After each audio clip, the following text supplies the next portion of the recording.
Okay, hello everyone. Welcome to the session, the Retail AI Playbook, Transform Your Digital Strategy.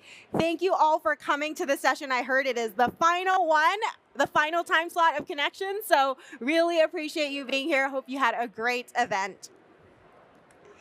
Before we get started, quick reminder, the final time you're going to see the slide today, Salesforce is a publicly traded company, so please make all your purchasing decisions based on products and services that we have today. I'm Pei Tong. I am on the product marketing team for Commerce Cloud, and I'm so excited to be joined by two lovely ladies at Vince. We have Sarah Milligan, Director of Digital Experience, and Caitlin George, Senior Digital Product Manager. They're going to be sharing their personal shopper transformation story on how they built a personal shopper assistant on Agentforce on Commerce Cloud. Before we get into that, I want to get a sense from the room, who here is looking to use AI to improve your customer experience today? Awesome, a lot of hands. Okay, cool. Who here is already using Agentforce today? Great, a few hands. Hopefully by the end of this session, all of you will be inspired to start using Agentforce. So let's get into it. We're really in a new era of retail today. You are finding your customers on these all-new channels, right? You're reaching them on these, from your digital storefronts to your store experiences. And customers are interacting with AI in a way that we haven't before, right? They're discovering your products when they're talking to a GPT. They're reading AI summaries. And so they have all these heightened customer expectations as they're getting information in a really personalized, contextual, and conversational way. And so now we are really at the apex of the next digital revolution. In 1995, we started with online shopping where we had basic web stores. Then we moved to cloud SaaS solutions. And then we started to really see the rise of mobile and omnichannel commerce. And then more recently, social commerce really blew up with Instagram and TikTok really taking the forefront of social commerce. And now we are in the next era of digital commerce with agentic commerce, where businesses and retailers are going to be using AI to automate common commerce tasks, to engage shoppers with these one-to-one personalized experiences with a personal assistant, and to resolve customer inquiries 24/7 without human intervention. Now, agents are autonomous, and they can work without human intervention. They can plan, they can anticipate, and they can reason. They can even automate processes and workflows entirely, and they can adapt to new information, right? So this is really going to be the way how retailers are going to reach their consumers in all new ways. So with the help of AI, the future of commerce and retail is going to look pretty different. Consumers are going to have these transformational shopping experiences, and it's never going to be easier for digital teams to automate common tasks and become more efficient. So the first pillar is agentic one-to-one customer experiences. So whether you're engaging with your shoppers on marketing channels, on service channels, or on commerce channels, you're going to be able to do this with agentic commerce. And then you're going to be able to deliver on these shopping experiences end-to-end on conversational interfaces, where you can take your customers from product search and discovery to tailored recommendations to checkout, and then to seamless post-purchase as well. And e-commerce teams and merchandisers and marketers are really going to get a boost where they're going to be able to automate common commerce tasks like merchandising, store setup, writing promotions, all with agentic commerce. And so I'd like to talk about our out-of-the-box Agentforce skills for guided shopping, where you're able to provide customers with those 24/7 personal shopping experiences from discovery to purchase. So you can guide your customers through product search and recommendations across your storefront or on messaging apps like WhatsApp. You can drive conversion with seamless cart additions, recommending your customers' products and then adding them to cart, all within an agentic chat interface. And then you can streamline order tracking, answering questions like, where is my order? Giving instant order updates and delivery details, all within the same interface. So these are some of the Agentforce skills that we have generally available for B2C commerce today. We have product recommendations, things like add to cart, where's my order, returns, order cancellations, and we have more coming just next month where we're adding product search, checkout with Apple Pay, and product FAQ. And we have a lot more coming on our roadmap over the next 2 releases. I'm really excited about Agentforce roadmap, so just watch this space. So we've designed our agents to have the key skills that we think retailers will need. But of course, the beauty of Agentforce is that you can build your own agent. And so first you would start with grounding your agents in contextual data. So you give them all the information they need, whether that is your product catalog, your brand guidelines, your reviews, anything they would need to help your customers. And then you define topics and actions. So you'd give them predefined actions with guardrails so that they adhere to your brand guidelines. And then you'd preview, test, and deploy your agent across all your different channels. So I would love to bring up Caitlin and Sarah onto the stage, and we are going to have a chat about how Vince built a personal shopper assistant on Agentforce. Hello. Hi. Hello. Sarah, Caitlin, thank you so much for being here. We're really excited to chat to you. Thank you for having us. Yes, we're very excited. Awesome. So let's just start off with, can you tell us more about Vince and what your roles are? So Vince is a contemporary women's and menswear apparel, footwear, and accessories brand. We were founded in 2002, so over 2 decades ago, with a brand identity that's seeped in LA. So we like to say it's laid-back California luxury with understated sophistication and ease. So our creative director will pat me on the back for memorizing that mouthful. So Caitlin and I are members of the digital team at Viopco, which is the brand operators of Vince. So we have production and creative offices in LA. We have our more business-oriented offices in New York, and then we oversee stores for the D2C channel, some outlet stores, and a few operations internationally, and then of course the Vince e-commerce site. Awesome. So tell us, when you were building your personal shopper assistant, what was your vision? Yeah, I mean, we like to think of Vince.com as an editorial destination that inspires. You know, you're selling luxury, you're selling something that's elevated, you're selling something that's aspirational. So you really need to galvanize the customer to feel like they're a part of something special. So I always say that we think of the brand as an advertising platform as well as a digital flagship.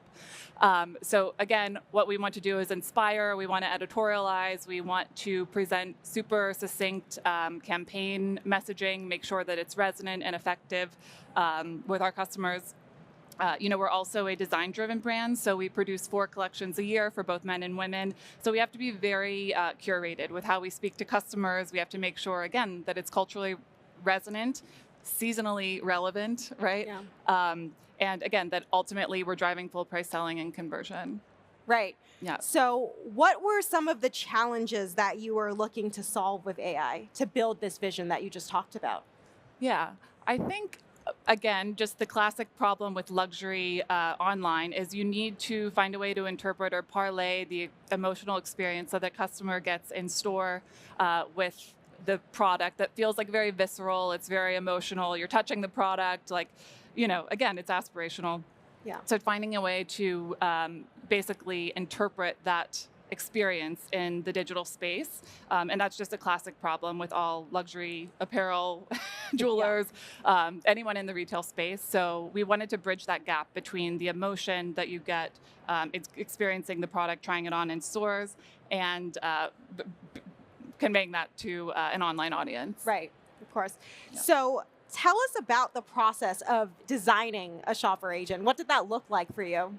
Yeah, I mean, like Sarah said, we work with Rafter One, now Axiom. And I feel like every year on our roadmap is the same things, right? Personalization, conversion driving, clienteling, what Sarah just said. How do we get that in-store feeling on the site where you really don't have that same connection as you do in store with both the product and a sales associate? Yeah. So they actually came to us and proposed possibly using Agentforce to develop what you guys all just saw. Thank you. Thank you so much. They're in the stands, everyone. But so what we really wanted to do was, how do we capture that? And as Sarah said, how do we do it online in this space? Showing that product, getting that feeling like you are walking into a store and talking to someone who's not only saying, I want a shirt and giving you a shirt, but saying, how do I wear it? What do I wear it with? Is it a print pattern? Is it knowing beyond its scope of this is technically under t-shirts, but hey, you might want a blouse, Right. Because if you're in a store, somebody's going to do it that way. Yeah. So they came to us with this proposal. Sarah and I were thrilled. We were very excited. So again, we are a brand. We are very design driven. So we initially shared all of our brand ethos, identity, whether it's examples of our copy, our images, anything like that. So it really came across as Vince. So as you saw on the example that was played, it does look very similar to the rest of Vince.com if you've ever been on Vince.com, which is what we really wanted to encapsulate in that as well, is making sure our brand voice and the brand feel was a part of that. So that was step one. And then they came with their first mock to us in Figma. So really high level in terms of UX, but we were able to dive in and really see what that UI would look like. We probably asked a million questions, a lot of back and forth of how would this work? What would that look like? This doesn't really feel on brand to us. This does feel on brand to us. How does this pull? All of the questions. So we went back and forth quite a bit. And then they came back with a second round where it was way more interactive. We were actually able to see them type in the questions like you saw there. And they basically did that demo for us in live time. So we were able to see, okay, if we're a client, how does that look on our end? How are we responding? Does it sound like Vince? How do we make it sound like Vince in the future? And then, from here we have this wonderful point of concept that you guys can see, and we're really excited to move forward on building that out. That's awesome. I can't wait to shop with that experience. I'm a homebody, so if I don't have to go to a store and get that same experience, I'm all for that. All right, so what were the outcomes you were looking to achieve? So that's a pretty cool proof of concept, right? What does success look like to you for this project? I mean, so many things, Yeah. right? The time spent on site, of course. I have always, again, just to harken back to what I said earlier, there's really a need to create a shopping and styling dialogue online. And, say your budget gets cut and you don't have the asset, or you don't have the money to fund new creative shoots that, are conversion driving in nature. And so you have no tools basically for conversion assets and to, again, increase consideration for the customer.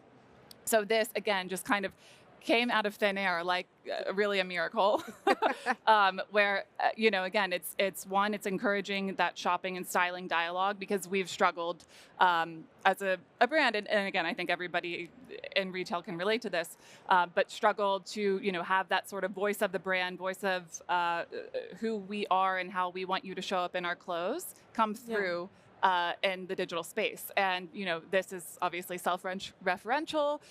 It's learning based on what the customer is based on the feedback the customer is giving. And there's just tremendous unlock and power in, having something that is so responsive and agile, right? That can respond to the needs of the customer right away. Right. What else? Yeah, and I think, what the nice thing is to Sarah's point is, you saw that there was the product image, and then behind it was a close-up of the fabrication. So they showed a dress that had beading on it. That's really hard to see, even if you have a zoom feature. So that is not a separate content that we had. They were able to use the tool to actually pick up what that product would look like, whether it's cashmere or beading. So not only is it kind of being this filler of another client service member and being able to chat and style, it's actually allowing us to get more content without needing that extra budget for our creative team. So that was really exciting for us to see as well. And I think with this, what we're really hoping to get as we move forward is, how do we not only see what the client is searching, but really how are they searching? Is it more for occasion versus really just shirt? Is it that they're saying, I have the shirt, but they really do want styling, which we would love to get more styling on our site. And I think this was a really exciting way to do that. So how do we get more data to really understand how a client is shopping in the site? Just as if you were a store associate, you would realize that person seems to be navigating to this section of the store. They keep picking up prints or patterns, so I'm going to go and help them. Or if they're saying they're looking for cold weather, I'll let them know that we also have this classic coat that pairs well to increase UPT. So we're really excited to get a lot more data from the client as well, so we can not only make the agent better, but we can also use this to retarget in other marketing areas as well. So this is a great segue into my next question to talk about data. So your agent is really only as good as your data, right? So Yeah. what type of data are you feeding into your agent? Yeah, I mean, I think you mentioned a lot when you were talking about building your agent. So right now we've given them basically all of our product catalog. So that includes all of our attributes that we've assigned, whether it's fabrication, color, price, any of those things. And that's something we've now taken even more as a priority coming out of this, is focusing on how can we add more attributes? How can we make our back end more robust so this tool is as best as it can be?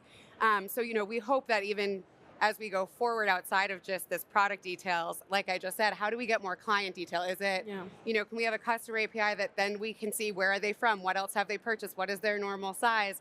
So the agent is then offering also, is it a dress that we have in their size and they're not going to it and there's one size left that's not there? Right. So things like that, as well as order history. What else have they purchased? If we know that they usually buy dresses from us, should we show them another dress or a solid versus a print? Things like that. So we really hope to build more, but right now we're really giving everything we have from a product catalog and then our business brand voice. So we're giving examples of copy, product descriptions, all of that. So when they're responding, it sounds like the Vince voice as well. Right. And brand identity. And materials. the full brand identity materials, yeah.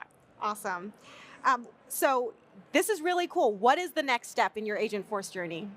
Building it would be great. So that's what we're excited for, to see this go live.